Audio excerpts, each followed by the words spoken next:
መሰረታዊ ተፈጥሮ በኢስላም አልፊጥራ ይባላል። አልፊጥራም ኢንስቲንክቶችን፣ ታለንቶችን፣ አስፓይሬሽኖችን፣ ካፓሲቲዎችን፣ ችሎታዎችን የያዘች ነች የሚለውን አይተናል።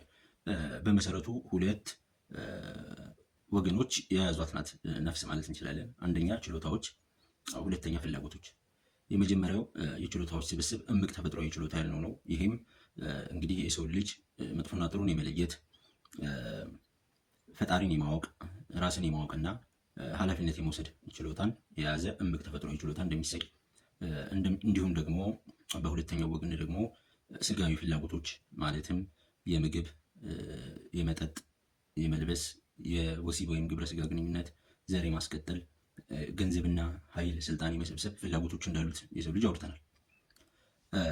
ስለዚህ እነዚህን ፍላጎቶችና ችሎታዎች እንዴት ነው ማመጣጠን የምንችለው የሚለው ነው ዛሬ የምናየው ማለት ነው። እነዚህም ፍላጎቶችና ችሎታዎች ማመጣጠን ነው እንግዲህ ትክክለኛው መንገድ ላይ ወይም በባለፈው ክፍል እንዳነሳ ነው ወደ ቀጥተኛው መንገድ ማዘንበልን ያመጣል ብለን የተወያየ ነው። ስለዚህ አንደኛው አማራጭ 5 አማራጮች ሲኖሩ በዚህ ዙሪያ አንደኛው አማራጭ ልከኛውን ተፈጥሯዊ ችሎታችንን ሙሉ በሙሉ እርግፍ አድርጎ በመተው እምቁን መከተል ነው። ይሄ ማለት ፈጣሪን መገዛት ብቻ ላይ በማተኮር መጥፎና ጥሩ መለየትና መከተል ላይ ብቻ በማተኮር ሙሉ ለሙሉ ተፈጥሯዊ ፍላጎቶቻችንን የወሲብ፣ የምግብ ወዘተረፈ ፍላጎቶቻችንን እርግፍ አድርጎ መተው ማለት ነው። በዚህ ላይ የሚጠቀሰው እንግዲህ አንዱ ምንኩስና ሲሆን ይሄ በእስልምና አይፈቀድም።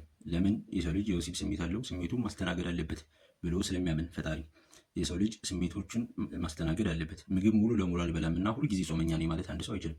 ሁልጊዜ እየሰገድኩ ነው እና ሚስቴ ጋር አልተኛም ማለት ሁሉ እንደማይችለው ማለት ነው።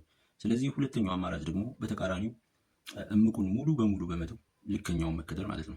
እምቁን ሙሉ በሙሉ በመተው ማለት ፈጣሪን እርግፍ አድርጎ ረስቶ መኖርና ለመኖሩን መጥፎና ጥሩ የሚባለውን ነገር ረስቶ ይሄ ደመ ነፍሳዊ ስሜትን ልክ እንደ እንስሳ መከተል ነው። ይሄም ደግሞ ወደ እንስሳነት የሚያመራ ስለሆነ ከሰውነት ባህሪ የወረደ ይሆናል ማለት ነው። ይሄም አይፈቀድም። ሶስተኛው እንግዲህ ልከኛው ተፈጥሯዊ ችሎታ አድጎ እምቁን ፍላጎት እንዲጋርደው ማድረግ ነው። ልከኛው ተፈጥሯዊ ችሎታ አድጎ እምቁን እንዲጋርደው ስንል በተወሰነ መልኩ ለፍላጎቶቻችን የምንሰጠውን ቅድሚያ በማስጠበቅ ችሎታዎቻችንን ሳናዳብር መቅረት ማለት ነው። ይሄ ደግሞ ቆየም ዘገየም ወደ ኃጢአት የሚያመራ ስለሆነ ለውድቀት የሚዳርግ ነው ማለት ነው። አራተኛው አማራጭ ሁለቱንም ችሎታዎችንና ፍላጎቶችን ማመጣጠን ነው።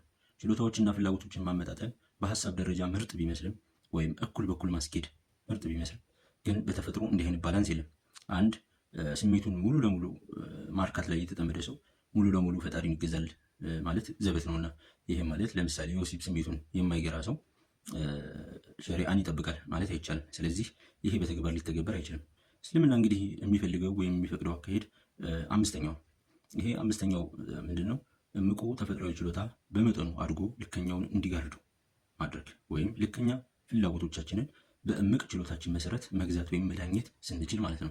ይህ ማለት እንግዲህ መጥፎና ጥሩን የመለየት ችሎታችን፣ ራሳችንን የማወቅና የመቆጣጠር ችሎታችን፣ ፈጣሪያችንን የማወቅና የመገዛት ችሎታችን እንዲሁም ኃላፊነትን የመውሰድ ችሎታችንን በመጠኑ በተሻለ መልኩ አዳብረን የወሲብ፣ የምግብ፣ የመልበስ፣ የስልጣን፣ የኃይል እና የገንዘብ ፍላጎቶቻችንን በዛ መሰረት ማርካት ማለት ነው። ለምሳሌ የምግብ ፍላጎት አለን፣ ግን የምግብ ፍላጎታችንን የምንዳኘው መጥፎና ጥሩን በመለየት ስለሆነ የተከለከሉ ነገሮችን አለመብላት፣ ለምሳሌ እንደ አሳማ፣ እንደ በክት፣ አስካሪ መጠጦች አለመጠቀምን ይጠይቃል። የወሲብ ፍላጎትን ማርካት ግን በምን መልኩ? በትዳር ፈጣሪ በሚፈቅደው መልኩ፣ ካልሆነ ዝሙት ስለሆነ ክልክል ነው አሁንም የሚለውን አስተሳሰብ መያዝ። የገንዘብ ፍላጎትን ገንዘብ ከመጥፎ ምንጭ አለማግኘት፣ ካገኙትም ገንዘብ ላይ መመጽወት፣ ለምሳሌ በቁማር የሚገኝ ገንዘብ አግባብነት ስለሌለው ህገወጥ ነው ማለት ነው። ስለዚህ ፊጥራችን ወደ ቀጥተኛው መንገድ ተዘንባይ ብትሆንም እምቁን ችሎታችንን እስካላሳደግነው ድረስና ይህን ልከኛው ተፈጥሯዊ ፍላጎታችንን በዛ መሰረት እስካልዳኘነው ድረስ ትክክል አይሆንም ማለት ነው።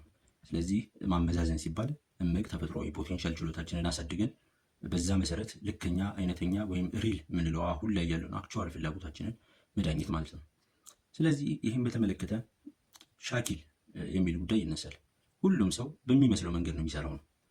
በየትኛው መንገድ እንስራ የሚለው ከአምስቱ አማራጮች አንዱን ሲንግል አውት አድርጌ እንዳቀረብኩላችሁ ሁሉ በሱረቱል ኢስራ 84 ላይ ሁሉም በሚመስለው መንገዱ ላይ ይሰራል፣ ጌታችሁም እርሱ መንገዱ ቀጥተኛ የሆነውን ሰው አዋቂ ነው በላቸው። ሁሉም በሚመስለው መንገዱ ላይ ይሰራል የምትለው ነጥብ ላይ በሚመስለው መንገዱ የምትለው ሻኪል ወይም ሻኪለቲ የሚለውን ቃል ትወክላለች። ሁሉም ሰው በሚመስለው መንገዱ ይሰራል፣ ግን የትኛው ቀጥተኛ ነው?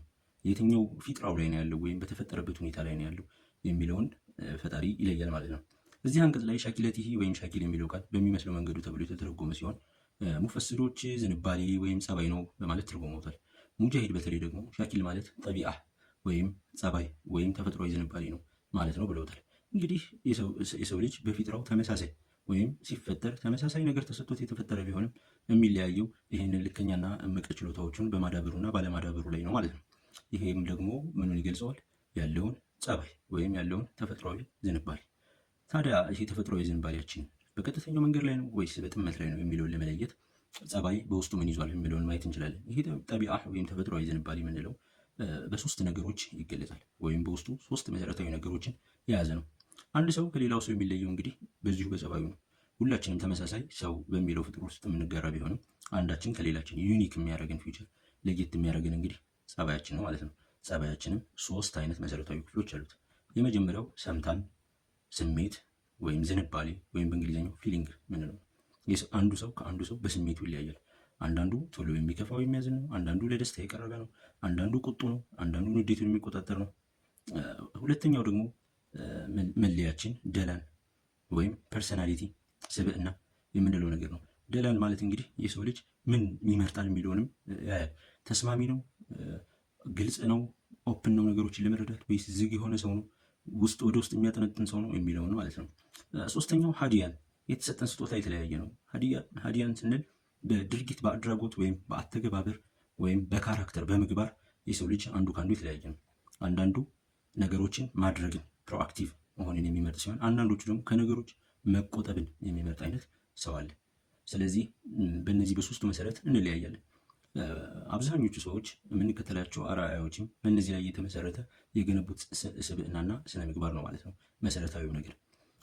ስለዚህ ሻኪል ማለት በሚመስለው መንገዱ መስራት ነው። የሚመስለን መንገድ የትኛው ነው የሚለውን አስተካክሎ መምረጥ ይጠይቃል። በዚህ ክፍል ሻኪል ምንድን ነው፣ ችሎታዎቻችንን እንዴት ማመጣጠን አለብን የሚለውን አይተናል። በቀጣዩ ክፍል ደግሞ አራቱ የሰው ልጅ ተፈጥሯዊ ዝንባሌዎች ምንድን ናቸው ከጸባዩ አንጻር የሚለውን የምናይ ይሆናል። ከተመቻችሁ ላይክ፣ ሼር፣ ኮሜንት፣ ሪፖስት እያደረጋችሁ አበረታቱ።